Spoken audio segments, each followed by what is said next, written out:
ಸೀನು ಗೆಲುವಿನ ಹಿಂದೆ ಚಾರು ಇರ್ತಾಳೆ. ಸೀನು ಗೆಲುವಿನ ಹಿಂದೆ ಚಾರು ಇರ್ತಾಳೆ. ಸೀನು ಗೆಲುವಿನ ಹಿಂದೆ ಚಾರು ಇರ್ತಾಳೆ. ಹಲೋ, ನೋಡು. ಏನಮ್ಮ, ಏನೋ ಅಂದೆ? ನೀನ್ ನನಗ್ ದುಡ್ಡು ಕೊಡ್ತಾ ಇದ್ರೆ ನನ್ಗೆ ಯಾರು ಕೊಡೋರೇ ಇಲ್ಲ ಅನ್ಕೊಂಡ್ಯಾ? ನೋಡು, 10 ಲಕ್ಷ. ಇಷ್ಟು ಬೇಗ 10 ಲಕ್ಷ ತಂದ್ಯಾ? ಹೇಗ್ ತಗೊಂಡ್ ಬಂದೆ? ಎಲ್ಲಾದ್ರೂ ಕದ್ಕೊಂಡ್ ಬಂದ್ಯಾ? ಹೌದು, ನನ್ ಚಾರು ಮನ್ಸನ್ನ ದೋಚಿದೀನಿ. ಚಾರು ಕೊಟ್ಟಿದ್ದ? ನೀನ್ ನಮ್ದೇ ಇದ್ರೆ ಬೇರೆ ಯಾರು ನಂಬಲ್ಲ ಅನ್ಕೊಂಡಿದ್ಯಾ? ಬಿಸ್ನೆಸ್ ಮಾಡು, ಅದ್ರಲ್ಲಿ ಸಕ್ಸಸ್ಫುಲ್ ಆಗು, ನಿನಗೆ ಅವಮಾನ ಮಾಡಿದವ್ರಿಗೆ ನೀನ್ ಏನು ಅನ್ನೋದನ್ನ ತೋರ್ಸು ಅಂತ ಚಾರು ನನಗೆ ಎನ್ಕರೇಜ್ ಮಾಡಿದ್ಲು. ಅಷ್ಟಕ್ಕೂ ನಿಜವಾಗ್ಲೂ ಪ್ರೀತಿಸೋರು ಅಂದ್ರೆ ಹಾಗೆ ಇರ್ತಾರೆ. ಹೆಂಡತಿಗಿರ್ಬೇಕಾಗಿರುವಂತ ಲಕ್ಷಣ ಅದು, ತಿಳ್ಕೊ. ಏನ್ ಮಾತಾಡ್ತಿದ್ಯಾ ಸೀನು? ಚಾರು ಅಂದ್ರೇನು, ಹೆಂಡತಿ ಅಂದ್ರೇನು? ಯಾಕೆ, ಏನ್ ತಪ್ಪು?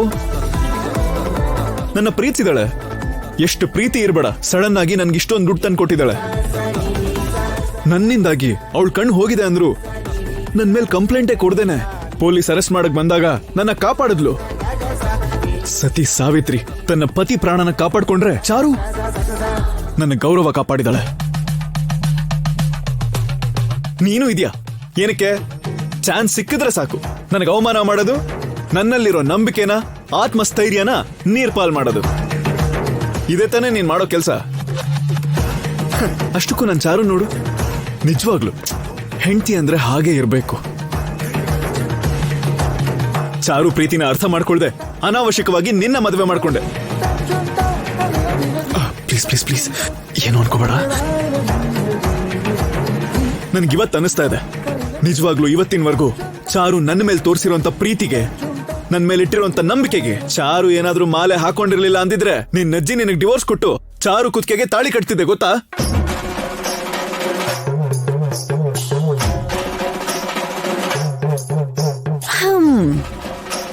ಏನ್ ಸೀನು, ನನಗೆ ಡಿವೋರ್ಸ್ ಕೊಡ್ತೀಯಾ? ನಿನಗೆ ನಾನ್ ಡಿವೋರ್ಸ್ ಕೊಟ್ಟು ಮನಸ್ಫೂರ್ತಿಯಾಗಿ ನನ್ ಚಾರು ಕುತ್ತಿಗೆಗೆ ನಾನ್ ತಾಳಿ ಕಟ್ತೀನಿ. ಅವಳ ಕುತ್ತಿಗೆಗೆ 3 ಗಂಟೆ ಹಾಕಿ ಹಾಕ್ತೀನಿ. ಮತ್ತೆ ಇಲ್ಯಾಕ್ ನಿಂತಿದ್ಯಾ? ಹೋಗಿ ಆ ಚಾರುನೇ ಮದ್ವೆ ಮಾಡ್ಕೋತೀನಿ. ನಾಳೆ ಮಾಲೆ ತೆಗ್ದಿದ್ ಮರು ಕ್ಷಣನೇ ಚಾರು ಕುತ್ತಿಗೆಗೆ ತಾಳಿ ಕಟ್ತಾ ಇದ್ರೆ ನನ್ನ ಹೆಸರು ಸೀನುನೇ ಅಲ್ಲ. ಖುಷಿ ಆಗ್ತಿದೆ ಸೀನು, ಹೋಗ್ ಮಾಡ್ಕೋ. ನಮ್ ಜೋಡಿ ನೋಡಿ ಹಂಗೆ ಉರ್ಕೊಂಡ್ ಬೀಳ್ತ್ಯ, ನೋಡ್ತಾ ಇರು.